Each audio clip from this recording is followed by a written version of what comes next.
All right, and good morning. Welcome back. It is day 13 of the 21 for 21, and we've got a few people in the room. I'll just let them in. I'm Jennifer Britton, your host. Looking forward to another day of getting things done. So here we go. We've got Kim. I think we've got Julie as well. Got others coming in. Hey, good morning. How you doing? Good morning. Good to Great. see you. Thanks for joining us. Hi, Kim. You're back. Good to see Yeah. you. Hi, Jennifer. Good to see you too. Have you been keeping up with the 21 for 21, even not with us, but have you been able to get some things done? I've been getting things done, and I haven't been applying that format. I haven't gotten it ingrained. So thank you for that reminder, because it's written on my scheduler. 21 for 21, but as a placeholder for 12 o'clock. So I need to broaden that if I'm not Well, able to when do. you can, the beauty is like join us when you can. So thanks everyone for joining us. I still have laryngitis today. It's getting better, but I may sound still a little croaky. Day 13, we've got 8 days after this. So I'm going to jump us right into our theme of the day, and then we'll do a bit of a check-in around sort of like what is relevant and resonant to give you some traction today. It is Wednesday, midweek. But here's the idea for the day. Like, what time are you building in for regular review? Are you stopping and pausing? Are you actually taking stock of what's working and what's not? Performance is not just about doing more, it's about doing more of the right things, more of the things that maybe you love, more of the things that maybe are going to, really impact your people today as well as down the road. And I think that's a really big area as well. Are we thinking about not only now, but are we thinking about the future and where we want to go as a business owner, as a leader? I just came off a really fascinating conversation with a podcaster in New Zealand. And we were talking about leadership, but leading in the remote space. And so that podcast will come out through his podcast in a few weeks or months. But it was, we actually wound up in this area of reflection. Why is reflection so important in this space? So I'd like you just to take a moment. If you're just joining us, welcome back. It's day 13, and we have lots of people coming into the room. This is wonderful. What time are you building in for review? And if you have the booster pack, here's today's booster pack, gets you an idea of thinking about what are getting your results, where are you spending a lot of time, and then where are you actually having impact now, but also maybe going to traction or tracking and seeing what the numbers say. A challenge here in the remote space is with time for review, we may not see things moving in the speed that we want, right? So like, I know a lot of folks here run their own business. Maybe you had a goal of like, I want to be on social media. I want my numbers to change. That can take time, right? We want to watch that, we're not being too quick on our review to say, oh, it's not working, but we don't want to be too slow either. So there's a really interesting tension there in business of like, what's the best window of time in terms of our review cycle. So I'm curious also to bring your voice in. What are you doing to review? What are the things you do as a business to review regularly? Do you do, or are you using that new weekly planner that I sent out last week if you're part of the booster pack? Or are you doing month-end reviews? Are you doing quarterly reviews? I'm going to just stop my share so we can see everyone. Like, let's find out from you. What are you doing as a professional? So I see Yan, you're showing us something. What is there? You want to walk us through what you do? So what I do is I do Q1, Q2, Q3, Q4. I put the key things I want to accomplish on it. And when I'm done, I check off. That's at a quarterly basis. And then on a weekly basis, I don't do monthly. On Sunday night, I use Evernote. I do a list of things I want to accomplish this week, and then has a checkbox next to it. So when I'm done, I check it off. It feels good. And then every Sunday, I do that for the week. Otherwise, I get just distracted. So I always refer to my Evernote Sunday night, what I did for the week. And then every quarter, I look at it. I may move around things. Love hearing that. And if any of you have, excuse me, if any of you have PlanDoTrack, right? You'll notice there are quarterly tools. There's also the monthly tool. I think I was sharing yesterday or the day before. Check out the week in review, right? Every month there's a week in review where a lot of people will use it on a Sunday night to take a look back at the last week. So what did you do? What were some major accomplishments? What helped you and what hindered you, right? Part of review is also noticing what's working and what's not, so that we're able to make those incremental changes. What I'm fascinated by, and again, as someone who is, not only written in this area, but just like always speaking about productivity, especially now productivity in the remote space, is just, like a lot of people say there's just not enough time. And that's been a real theme for us, right? Like think about what you're doing to build regular momentum or regular pause. It's great to see so many faces. Some of you have been busy, which is great.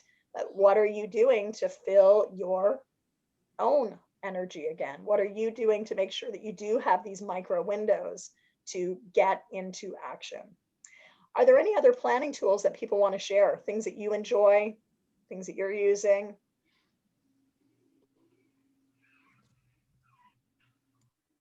I'll share one that I got myself for Christmas, and then I'm going to go to you, Dale. So before Christmas, I figured, in my house, I'm known as Santaj, Santa J, Santa Jen.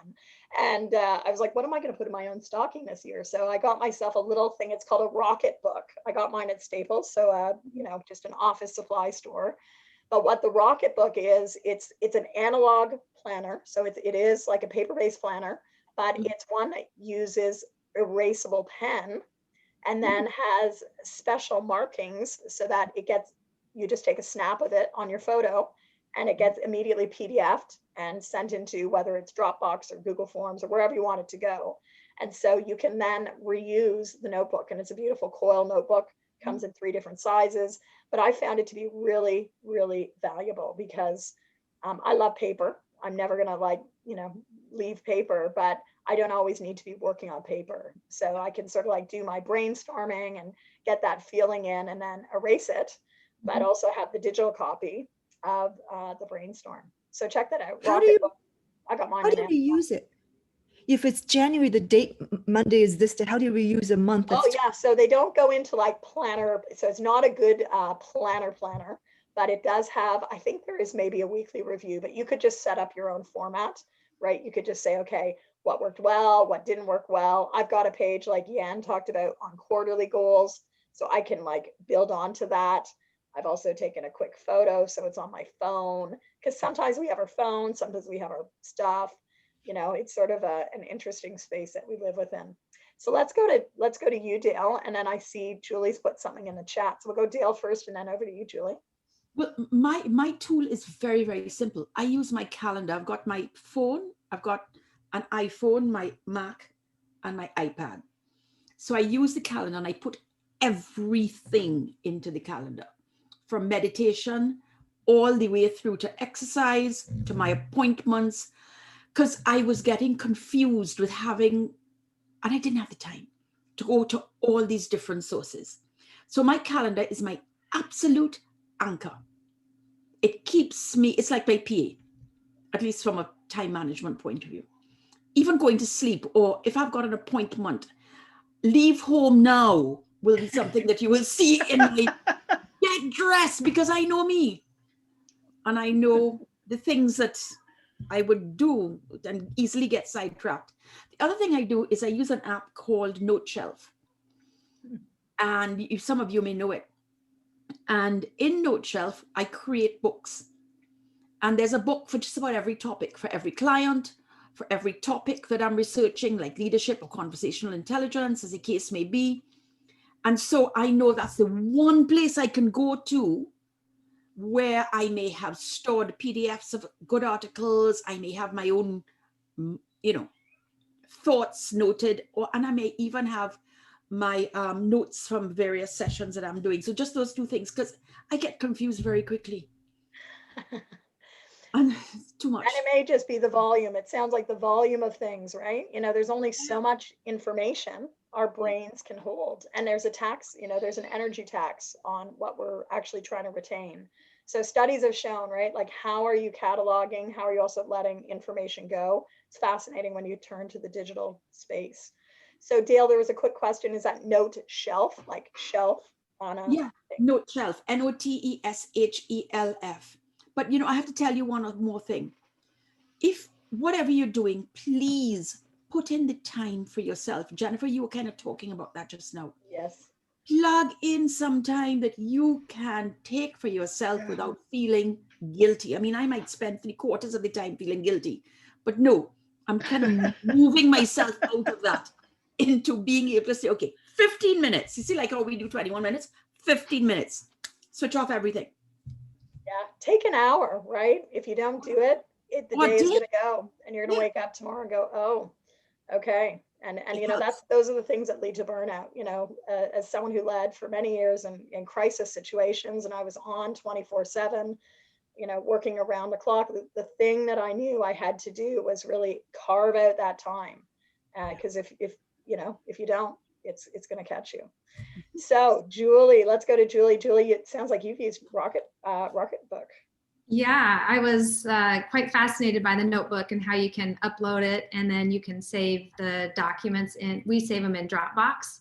But one of the fascinating things that we've really discovered is they also have the beacons. They're like little triangles that you can put on your whiteboard. Have you been using them? I have. So behind me for facilitation, right? It's a great way to just put it on, you snap your photo and it automatically frames it and it's like up it goes. Yeah. So yeah. It's awesome. Highly recommend. And they're called the Beacon. They also Yeah. have those separate sale. You can get them on Amazon or most of your office supply stores. The Beacons cost me like 15 Canadian, right? So it's probably 10 US or something. Is Yeah. that separate from the Rocketbook, or it goes with Separate the from the Rocketbook? Rocketbook. Yeah, they're two different products. So Well, the Beacon, actually, we bought ours through Rocketbook. It's like a package that we bought some beacons and the notebook together. So if you go to Rocketbook, you can purchase them as an individual item or package item. So Julie, the Rocketbook allows you to do the planning, and then the beacon just allows you to take a photo from a blackboard and put on the planning. Is that what that is? Yeah. Okay. So the Rocketbook has an app. And so depending on what you're using, if you're using the notebook or the beacons, it just categorizes it differently, but the same result happens. You get a PDF of whatever images that you're capturing. Oh, so it's either you physically hold the Rocketbook or you use an app called Beacon. Gotcha. and what I'd say is the Beacon, which are like little strips. They almost look like little, like little navigational, like, I don't know, not Post-its, but like, I can't think of the word. Julie's going to go get hers. They're really good if you're like a facilitator, if you're doing whiteboard work. So for many of you, there you go. So you can see those orange You see things. the orange things? Yeah, right up there. Is that physical stuff? Yeah, like I can take them off and I can reuse them on Oh, a different so that's- whiteboard. It tells the lovely. camera where to take the photo, right? Right. And it frames it. It's brilliant. That's Really, really great. brilliant. So, hey, here's what we're going to do. Time is of the essence. We're going to Thank jump into our sprint of the day. Who enjoyed hearing those tips from their colleagues? Thank Thank you. This is what we need, more community. So I'm going to share my screen for this. We're going to jump right into our 21 minutes and enjoy. We'll be back on in 21. Take care. Don't forget to turn off your camera and your voice, please. Thank you.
All right, welcome back. I hope you enjoyed that 21 minutes.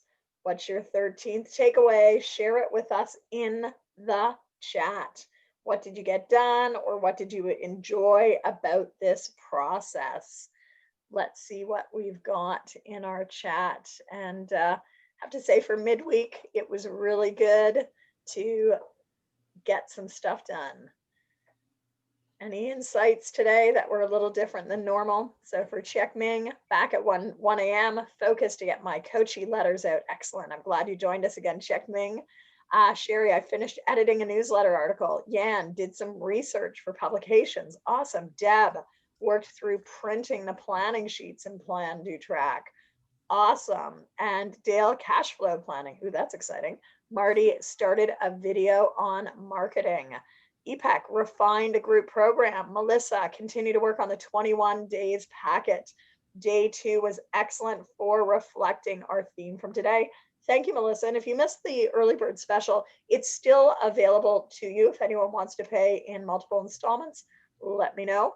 Jocelyn said, came up with name options for my program. And Kim said it worked on prep form for a session with her business coach. So whatever you worked on today, whether it was writing or proposals, give yourself a pat on the back. You did it. You got it done. And that is important, to keep on moving, even in times of disruption.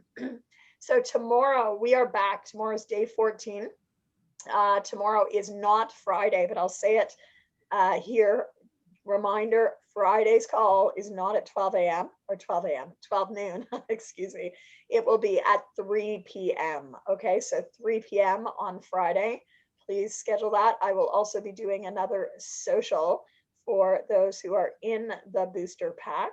I know that people enjoyed connecting with others, and I hope you enjoyed hearing from others today. So as we go to wrap up our call, I'm just going to see if I have any goodies around. I cleaned out a bit of space to bring my art supplies in yesterday. I was going to wrap up with a little bit of an exercise, and I just realized I do not have anything here except my fish. So if you were to put some fish in your waters, what are the fish in the waters that you want to swim with? Who are the fish you want to swim with this week? Because what I've loved about this process is it's not just been about me and one other person. It's been about a community of fish, a school of fish coming together. So who do you want to be swimming more with in 2021? Who do you want to be connecting in with? What's inspiring you? And that's just a bit of an inquiry for you to sit with, swim with, as we move through the rest of our Wednesday. So yeah, hopefully continue to find these places of like-minded, passionate people. If you didn't hear me say this yesterday, even though this series will wrap up next week, I am committed to doing more of these this year. So stay tuned. I'll be making some announcements tomorrow, Friday. And yeah, thank you for joining me. So with that, take care, everyone. Have a great week. Bye. See you tomorrow at 12. Bye.